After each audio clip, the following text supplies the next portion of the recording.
So there's this guy, and he builds a house, and the house is basically cube-shaped. It's a very simple house. It's a one-room house. I mean, heck, you could maybe call it just a cabin instead, or maybe a shack. That's what I'd call it. Just a little cube-shaped house. It's got a roof, you got the floor, of course, and you got your four walls shaped like a cube. So he builds this house, and each wall has one window in it, but all the windows face south. He wakes up one morning, looks out the window, sees a bear, freaks out, goes and hides under the bed. Question is, what color was the bear? I ask this question a lot in my classes that I teach, just to get them thinking critically, and invariably I'll get brown or black, and every year for some reason I get someone saying, "It was invisible!" Huh? Not really sure how that works, but the answer should be the bear was white, because if all the walls faced south, all the windows in the walls face south, then obviously they must be at the North Pole, and what are you going to find there? Polar bears, which are white. Okay? We're talking here about location, but that's just sort of a segue into the idea of maps and, importantly, guides for the purposes of this particular visual showcase. Hello everyone, I'm Nathan P. Butler from the EU Review. This is a brand new visual showcase, and this time we're going to be dealing with guidebooks and such. Now, we're going to do this in two parts. This part is going to focus predominantly on guidebooks for things other than Star Wars that I would recommend as a way of looking at the concept of guidebooks. Once we get into the second part of this two-part visual showcase, that's when we'll take a look at the Star Wars guides, particularly a guide to the Star Wars universe, first, second, and third editions, both versions of the Star Wars Encyclopedia, and the three, at this point, incarnations of the line of Star Wars Essential Guides. We want to start first, though, with just the general concept of guides. Now, for the record, to start out with, I'm the kind of guy who really likes to have guides. I want to get the most out of every possible experience when it comes to Star Wars media and other media, quite frankly. So, for example, when I play a Star Wars video game, I want to have a guide with me, whether it's the Collector's Edition guide here for The Force Unleashed 2 with a little extra concept art and such in the back and a nice hard cover here, or the Knights of the Old Republic guide, which gives you a guide to the different types of choices you could make within a game that has a lot of personal choices. Even when playing a fighting game to figure out what all can be unlocked and how, like in this case. Yeah, it's Masters of Teräs Käsi. You got a problem with that?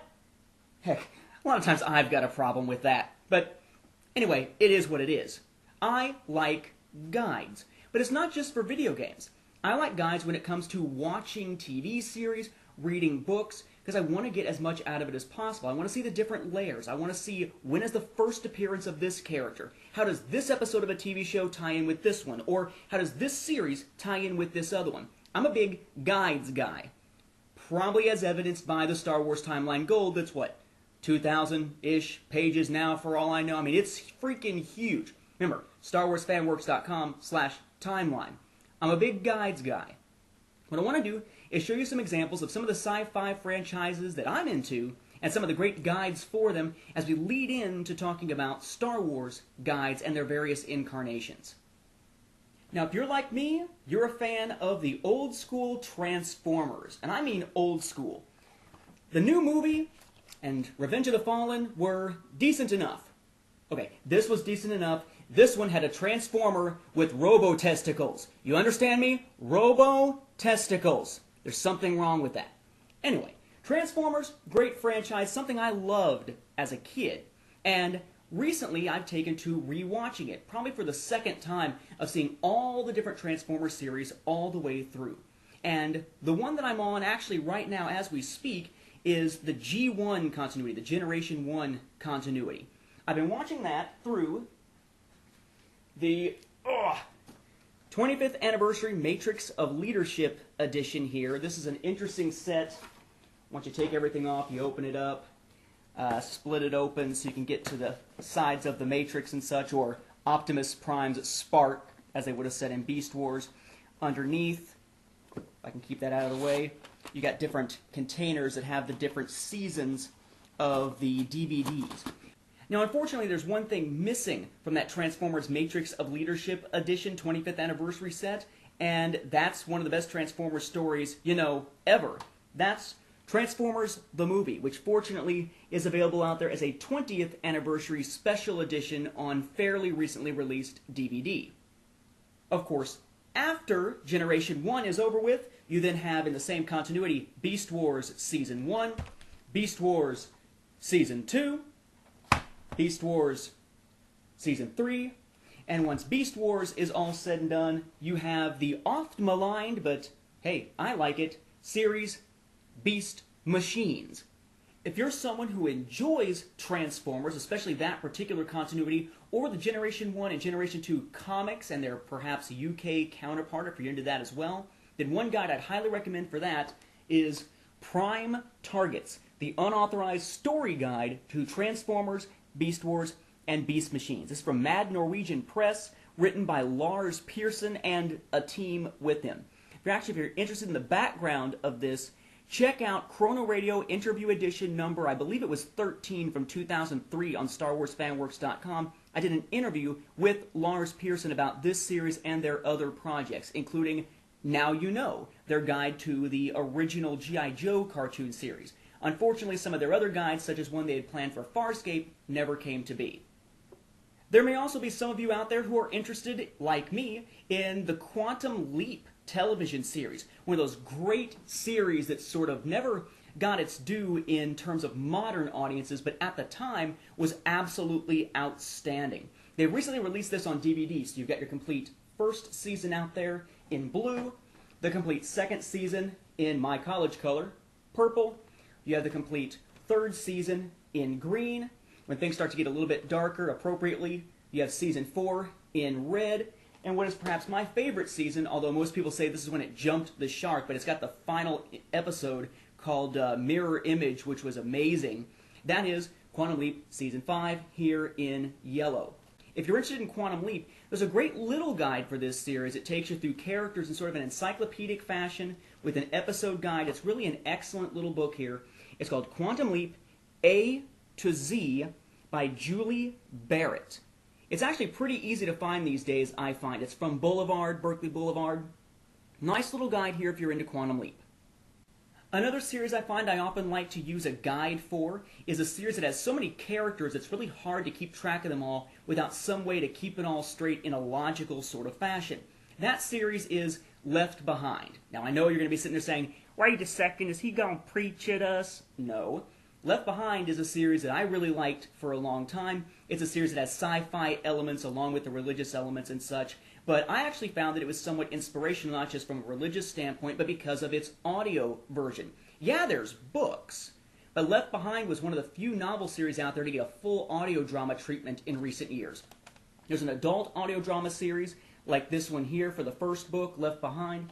There's also audio dramatizations of the kids' books that tie into it that run parallel to the main story. If you're wanting to follow that, if you're a fan of Left Behind as I am, there's a great, often overlooked guidebook for that, the Authorized Left Behind Handbook. Unfortunately, this only covers the 12 mainstream novels. It does not cover the 3 prequel novels, nor does it cover the Young Reader series. So it's a great one for what it tries to do, but it's not something that you could say is comprehensive. Of course, another of the big sci-fi franchises out there in recent years, one of the ones that I hold very near and dear, not quite as much so as Star Wars, but pretty close. I would say it's one of the best sci-fi series ever on television is Babylon 5, J. Michael Straczynski's novel for television. Of course, that's out there with a lot of different guidebooks because it is such a complex story. Seasons interweaving, hints, and foreshadowing in the first season, paying off in the 4th and 5th seasons and so forth. It's one of those really good sci-fi series if you watch the whole thing, but a lot of times a guidebook may be necessary for new viewers. Well, there are some official guidebooks released for the individual seasons by Jane Killick. So you have, for example, Season 1, Signs and Portents, and its accompanying guide. Season 2, The Coming of Shadows, and its guide. Season 3, Point of No Return, and, you guessed it, its guide. Season 4, No Surrender, No Retreat, And its guide, by the way, this is the season I often was using as the reference when talking about Fate of the Jedi and how it seemed like some storylines were going to end midway through the series and then launch us off in a new direction. That is the case with No Surrender, No Retreat, the 4th season of Babylon 5. And you have the complete 5th season with its accompanying guide. Now, unfortunately, the DVD releases continued, but the guides didn't. You got the DVD release of The Movie Collection. This has the prequel story. It has the original pilot film, a story taking place during, I believe it was the 3rd or 4th season, called Third Space, one that takes place after most of the 5th season, and then you have the one that sets up the spin-off series, which is Crusade, which died a horrible screaming death on TNT based on creative differences between J. Michael Straczynski and the TNT higher-ups. They then attempted on Sci-Fi Channel to launch another new series with a telemovie pilot, Babylon 5 Legend of the Rangers, which only got that pilot film.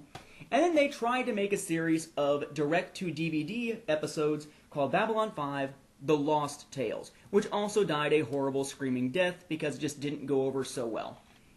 When it comes to Babylon 5, though, it's a good example of how you can have a lot of different types of guidebooks, which will help lead us into talking about those Star Wars guidebooks in the second part here. You have the thing here called the A to Z Guide to Babylon 5, an attempt to recreate that A to Z guide for Quantum Leap in a sense, though I'm sure they weren't inspired directly by it. It's the same general concept, though. Here you've got basically what amounts to a little encyclopedia. We're going to see that with Star Wars, there was an attempt to create something like this early on, but it really isn't as comprehensive as it probably should be. Fortunately, though, at least this has a guide in the back to the individual novels that were printed at the time. So it's a little more than just a guide to the TV series. It has that going for it, but that's about it. Usually official guides aren't the way to go with a lot of franchises. Of course, with Star Wars, that's the only choice of a way to go.